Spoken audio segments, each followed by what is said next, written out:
Hello दोस्तों, यदि आप भी क्लास 10th का आज यानी 3 जुलाई को मैथ यानी गणित का त्रैमासिक परीक्षा देने वाले हैं तो अभी की इस क्लास में क्लास 10th के लिए मैथ यानी गणित के हम लोग क्वेश्चन पेपर देखेंगे 3 जुलाई त्रैमासिक परीक्षा के लिए।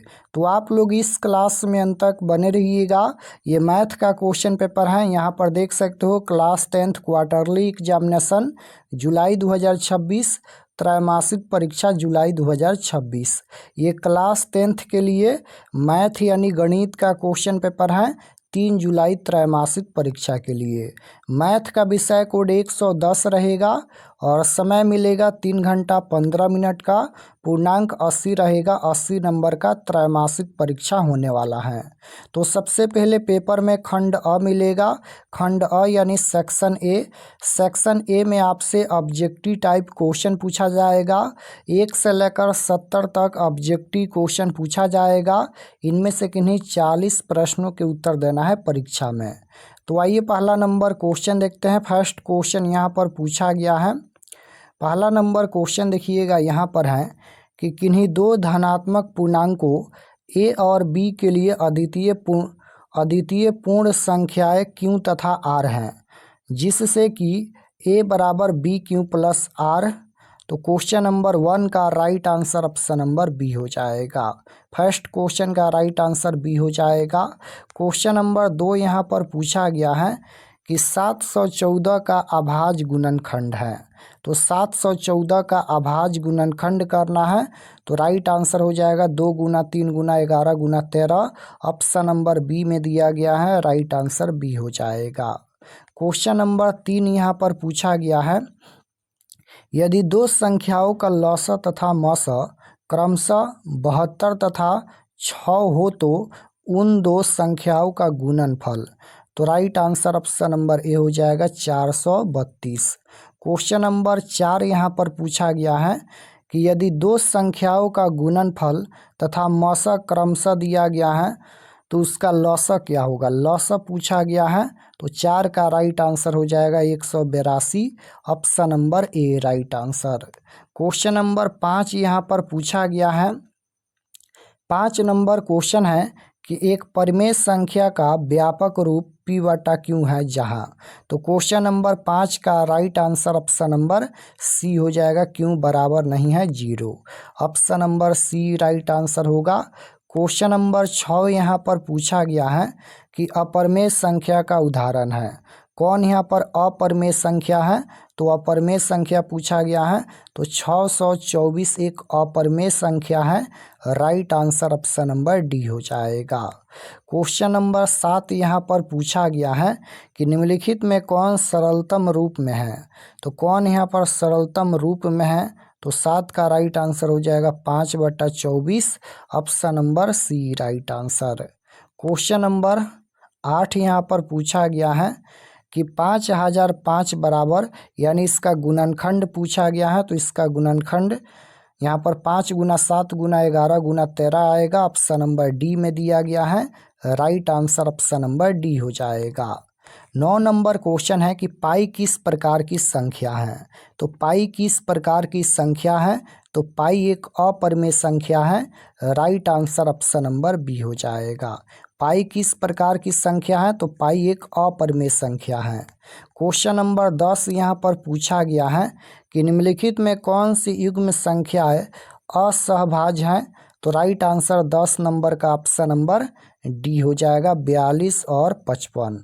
क्वेश्चन नंबर 11 पूछा गया है कि निम्नलिखित में कौन बहुपद है। तो कौन यहाँ पर बहुपद है। तो बिल्कुल इसका आंसर हो जाएगा 2x + 3 ये बहुपद है।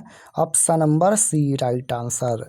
क्वेश्चन नंबर 12 पूछा गया है, रैखिक बहुपद का व्यापक रूप होता है x + b जहाँ। तो क्वेश्चन नंबर 12 का right answer option number A हो जाएगा, जहाँ a बराबर नहीं है 0। तो option number A right answer होगा। 13 नंबर क्वेश्चन यहाँ पर पूछा गया है कि x² - 2x - 3 बराबर क्या होगा।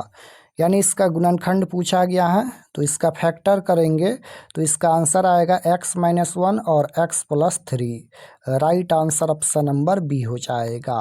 क्वेश्चन नंबर 14 पूछा गया है, यदि बहुपद Px बराबर दिया गया है x square minus 3x minus 4 तो P2 बराबर क्या होगा। तो x के जगह पर 2 रख देंगे तो यहाँ पर इसका वैल्यू आ जाएगा। तो इसमें x के जगह पर 2 रखना है तो 2 रखेंगे तो इसका आंसर -6 आ जाएगा। Option number A right answer. Question number 15 पूछा गया है कि बहुपद दिया गया है, शून्यों का योग क्या होगा। शून्यों का योग पूछा गया है तो शून्यों का योग यानी alpha plus beta. Alpha plus beta का फार्मूला होता है माइनस का b बट्टा ए। माइनस बी के जगह पर माइनस एक्स है तो माइनस माइनस प्लस का x हो जाएगा। x के गुणांक में कुछ भी नहीं है तो 1 है और 1 जगह पर 3 है तो प्लस का 1/3 ऑप्शन नंबर सी में दिया गया है। राइट आंसर सी हो जाएगा। 16 नंबर क्वेश्चन है यहाँ पर कि बहुपद दिया गया है, इसका शून्यों का गुणनफल है। शून्यों का गुणनफल पूछा गया है तो c बट्टा ए फार्मूला होता है। c के जगह पर -3 है, ए के जगह पर 6 है तो 3 दूना 6 माइनस का 1/2 ऑप्शन नंबर बी में दिया गया है। Right answer option number B हो जाएगा। क्वेश्चन नंबर ए 17 देखिए, यदि 2x square plus 3x plus 1 में x प्लस 2 से भाग दिया जाए तो शेष क्या होगा। तो बिल्कुल इसका आंसर हो जाएगा -3 option number D right answer.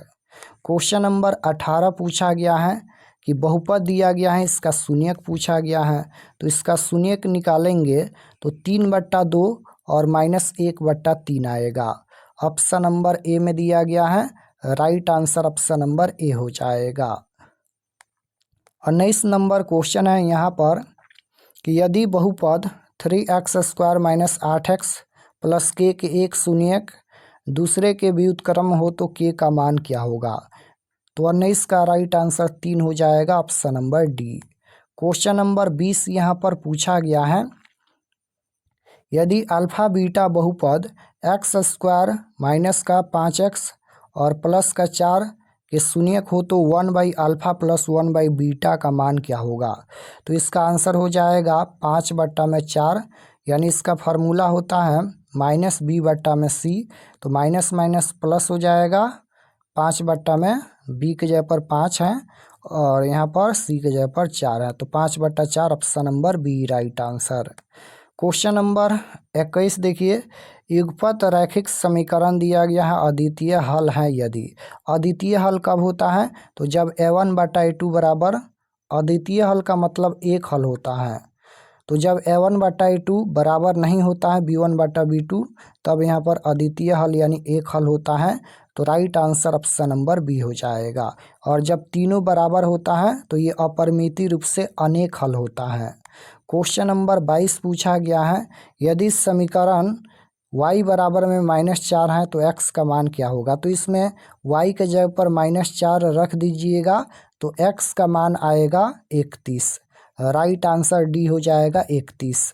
Question number 23 पूछा गया है, यदि दो युगपत रैखिक समीकरण के आलेख रेखाएं समपाती हो तो उनका हल है। तो यदि रेखाएं समपाती हैं तो उसका हल क्या होता है, अपरिमित रूप से अनेक हल होता है तो ऑप्शन नंबर बी हो जाएगा, अनंत बहुतेरे हल। Option number B right answer. Question number 24 पूछा गया है, यदि दो संख्याओं का गुणनफल तथा योगफल क्रमशः दिया गया है 12 तथा 7 है, उनका अंतर क्या होगा। तो इसका आंसर हो जाएगा 1 option number C right answer. 25 number question देखिए, यदि x प्लस वाई बराबर 14 है तथा x माइनस वाई बराबर 4 है तो x कोमा वाई बराबर क्या होगा। तो ये दो रैखिक समीकरण दिया गया है, इसको विलोपन विधि या प्रतिस्थापन विधि से बनाएंगे तो इसका आंसर 9 हो जाएगा यानी x का मान 9, y के मान यहाँ पर 5 आएगा तो right answer option number B हो जाएगा। क्वेश्चन नंबर 26 यहाँ पर पूछा गया है कि शून्यों को -2 तथा -3 वाला द्विघात बहुपद है। तो द्विघात बहुपद पूछा गया है तो शून्यक दिया गया है और द्विघात बहुपद पूछा गया है। तो द्विघात बहुपद का फार्मूला होता है x square minus alpha plus beta into x plus alpha into beta तो राइट आंसर डी हो जाएगा। इस फार्मूला से इसका आंसर ऑप्शन नंबर डी आएगा, x square plus 5x plus 6। Question number 27 पूछा गया है कि बहुपद दिया गया है, शून्यकों का योगफल पूछा गया है। योगफल का फॉर्मूला -b/a होता है। -b के जगह पर +b है तो प्लस माइनस माइनस का b हो जाएगा, और a के जगह पर देखिएगा c दिया गया है तो c हो जाएगा। माइनस का b/c कहाँ पर दिया गया है? -b/c ऑप्शन नंबर सी में दिया गया है। राइट आंसर सी हो जाएगा। 28 नंबर क्वेश्चन है यहाँ पर कि 2 अंकों से बनी संख्या x y है तो इसे लिखा जा सकता है। तो 28 का राइट आंसर ए हो जाएगा। 10x + y लिखा जा सकता है। क्वेश्चन नंबर 29 पूछा गया है, यदि किसी भिन्न का अंश उसके हर से 3 ज़्यादा हो तो उस भिन्न का व्युत्क्रम क्या होगा? तो बिल्कुल इसका आंसर हो जाएगा 4/7 option number B right answer. Question number 30 यहाँ पर पूछा गया है, यदि 2x + y बराबर में 2x - y बराबर में √8 हो तो y का मान क्या होगा? y का वैल्यू पूछा गया है तो बिल्कुल इसका आंसर हो जाएगा 0 option number B right answer.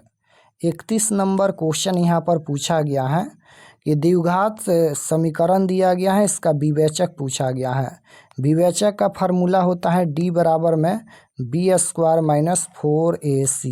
तो b के जगह पर यहाँ पर प्लस का c है तो यहाँ पर c² - 4a के जगह पर b है और c के जगह पर a है, तो इसका आंसर ये होगा c² - 4ba। तो कहाँ पर दिया गया है? ऑप्शन नंबर सी में दिया गया है। राइट आंसर सी हो जाएगा।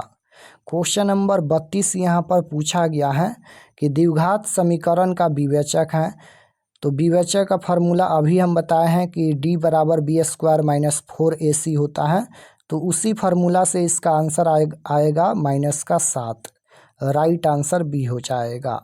33 नंबर क्वेश्चन है कि द्विघात समीकरण दिया गया है, मूलों की प्रकृति पूछा गया है। तो मूलों की प्रकृति आ जाएगा वास्तविक और असमान। Right answer option number A हो जाएगा। क्वेश्चन नंबर यहाँ पर देखिएगा 34 नंबर है कि cos² थीटा + 1/cosec² थीटा बराबर क्या होगा? तो 34 का राइट आंसर डी हो जाएगा, नोट कर लीजिएगा। क्वेश्चन नंबर 35 पूछा गया है, यदि sin थीटा बराबर 4/5 है तो cos थीटा का मान क्या होगा? sin थीटा बराबर लंब बटा कर्ण होता है, cos थीटा बराबर में आधार बटा कर्ण होता है। यानी sin थीटा बराबर लंब बटा कर्ण p/h होता है। p का मान 4 है, h का मान 5 है, और cos थीटा बराबर आधार बटा कर्ण होता है। तो कर्ण का वैल्यू देखिएगा 5 दिया गया है पहले से, तो cos थीटा बराबर आधार बट्टा में कर्ण, कर्ण के जगह पर 5 है तो 5 हो जाएगा। तो नीचे 5 होना चाहिए। देखिए यहाँ पर इसमें नहीं है, इसमें नहीं है, इसमें नहीं है, नीचे 5 ऑप्शन नंबर ए में है, तो राइट आंसर ए हो जाएगा। क्वेश्चन नंबर 36 यहाँ पर पूछा गया है, यदि त्रिभुज ABC में कोण ABC 90 डिग्री है तो tan A बराबर क्या होगा? तो बिल्कुल इसका आंसर हो जाएगा BC/AB। क्वेश्चन नंबर 37 देखिए, साइन 69 डिग्री बट्टा में cos 21 डिग्री बराबर क्या होगा? तो इसका वैल्यू हमेशा 1 आता है। Right answer option number C हो जाएगा। इसको साइन 90 डिग्री माइनस थीटा का फार्मूला से चेंज करके बनाएंगे तो इसका आंसर हमेशा 1 आता है। क्वेश्चन नंबर 38 पूछा गया है, निम्नलिखित में कौन इकाई के बराबर नहीं है? निम्नलिखित में कौन इकाई के बराबर नहीं है? तो राइट आंसर हो जाएगा tan² theta minus sec² theta. Question number 39 पूछा गया है, यदि tan थीटा बराबर cot थीटा है तो थीटा का मान क्या होगा? तो ये 45 डिग्री पर बराबर होता है। tan 45 डिग्री का मान भी 1 होता है और cot 45 डिग्री का मान भी 1 होता है। तो ये कितने डिग्री पर बराबर होगा? 45 डिग्री पर, तो थीटा का मान 45 डिग्री हो जाएगा। क्वेश्चन नंबर 40 पूछा गया है कि cos 30 डिग्री बराबर, तो cos 30 डिग्री बराबर क्या हो जाएगा? तो sin 60 डिग्री हो जाएगा। cos 30 डिग्री का मान √3/2 होता है और sin 60 डिग्री का मान भी √3/2 होता है, तो ये बराबर है। क्वेश्चन नंबर 41 पूछा गया है, इसका वैल्यू क्या होगा? तो इसका वैल्यू भी हमेशा 1 आता है। Right answer option number C हो जाएगा ना, इसका आंसर सी हो जाएगा। क्वेश्चन नंबर यहाँ पर 42 पूछा गया है, कॉट थीटा बराबर क्या होगा? तो कॉट थीटा बराबर फार्मूला क्या होता है? कॉस थीटा बटा sine theta. Right answer A हो जाएगा। और साइन थीटा बटा कॉस थीटा ये टैन थीटा का फार्मूला है। क्वेश्चन नंबर देखिएगा 43 पूछा गया है, समकोण त्रिभुज ABC में कोण BAC 90 डिग्री है, तो कॉस C बराबर क्या होगा? तो right answer option number B हो जाएगा, साइन बी। 44 नंबर क्वेश्चन देखिए, यदि साइन 77 डिग्री बराबर x है तो कॉस 77 डिग्री बराबर क्या होगा? तो राइट आंसर बी हो जाएगा, √1 - x²।